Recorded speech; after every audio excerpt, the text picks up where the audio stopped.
Unconscious bias. Research demonstrates that we all harbor unconscious biases, especially in the provision of services. The good news is that enhanced awareness and training can create an inclusive culture that identifies and helps eliminate these unwanted biases. I am a Black Puerto Rican woman, yes. We come in this dark tone. That comes to you today to talk about diversity and inclusion. If you don't understand the words coming out of my mouth, please blame my accent or I just honestly had made up a word. Yep, that's the beauty of diversity. I have over 10 years of experience in management and social justice initiatives alongside clinical work. I am currently serving as the chairperson of the Credentials Committee of the UCC nationally, overseeing all aspects of the strategic planning, development, and implementation of the cross-cultural diversity and inclusion initiatives for delegates compositions, and most recently served as a cross-cultural diversity inclusiveness trainer, developing the plan and strategic initiatives and providing diversity, sensitivity, and cultural competence awareness, training, communications, and activities. Prior to working in the clinical and human services field, I worked for over 8 years as a human resource generalist for a multimillionaire major airline subsidiary of AMR Corporation. My goal, would you ask? My goal is to help you to establish a foundation of victim defined advocacy, knowledge, and skills to help you interact effectively with populations of diverse backgrounds in order to improve cultural competence in the delivery of services. So, what comes to mind when you think about the term culture? Well, let me answer that one. Based on Paul Bohannon in his book, How Culture Works, published by Simon Schuster, culture is the value, beliefs, arts, customs, language, folklore, and institutions that a group of people have discovered, invented, and or developed, and that comprise a way of life that can be taught, learned, and reproduced. Culture is, for many people, an important component of their identity, and we carry a broad set of qualities that make up human identity, including but not limited to race, ethnicity, gender, ability, religion, job status, sexuality, country of origin, education level, job status, to mention a few. They are not prescribed categories to use.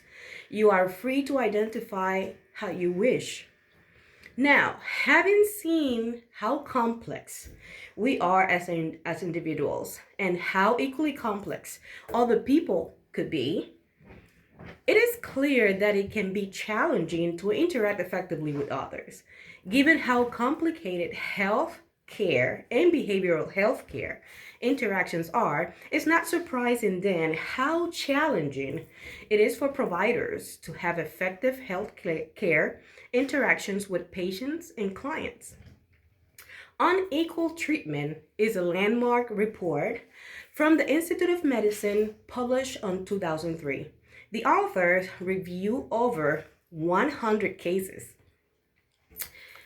and that assessed the quality of health care for racial and ethnic minorities across the United States. While the focus of the report is on health care, the findings are applicable in many ways to provision of behavioral health services, victim advocacy, etc.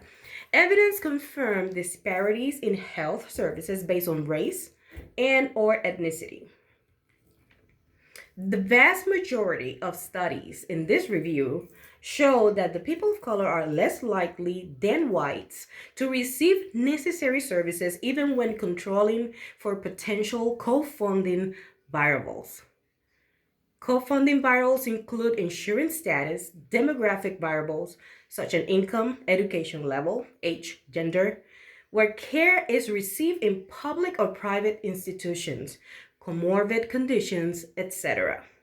The racial and ethnic differences in the quality of healthcare that were confirmed not to be due access related factors or clinical needs, preferences, or appropriateness of intervention. Smithly identified several sources of healthcare disparities and noted that some evidence suggests that bias, prejudice, and stereotype on the part of the healthcare providers might play a significant role. His research suggested that all current and future healthcare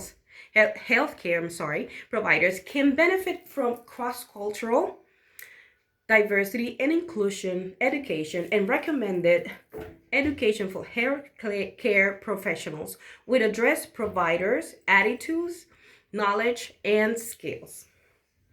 In effect, reports show that people of color were receiving lower quality of healthcare as compared with whites, regardless of socioeconomic status and healthcare insurance coverage.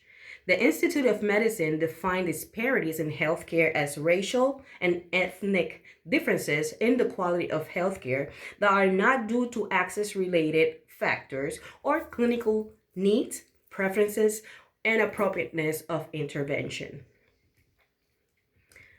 So, studies cited in unequal treatment demonstrate evidence of health disparities across a number of disease areas, including but not limited to cardiovascular disease, HIV, AIDS, organs transplantation, and maternal and infant health. Co-funding variables included insurance status, demographic variables such as age and gender, where care and is received in public and private institutions. So there are all of these correlations that were clearer in some diseases areas than others. This is often due to clear racial and ethnic data collection and the ability to control for possible co-funding variables, including access to healthcare. Contrary to popular beliefs, Blacks and Latinos access mental health services at half the rate of non-Latino whites. And this is based on Wells' study. And people of color are more likely to access care at a more severe stage of illness because of differing preferences and attitudes toward care. And this is based on Copper and Patrick studies. Studies have demonstrated differences in quality of care for people of color. And Harman, Etnon, and Fortney confirm this statement. The report suggested that even well-meaning and not overly biased providers may be stereotyping due to unconscious biases. Differences in health status and morality rates across populations groups are systemic, avoidable, unfair, and unjust. Stereotypes are extremely pervasive and consequently might be very damaging. Consequently, in order to avoid judgments and stereotyping, we must consciously be aware of our own biases and deliberately work through debunking this often. It is important to recognize when working with people who are different than us that both are equally diverse, and the interaction is affected not only by what the other person brings to the interaction, but by what we bring to the interaction as well. Therefore, it's about the intersection of the complex identities of both the provider and the client. We should be cautious of thinking of our own identity as normal or a reference point for neutral. There's no neutral, there's no default.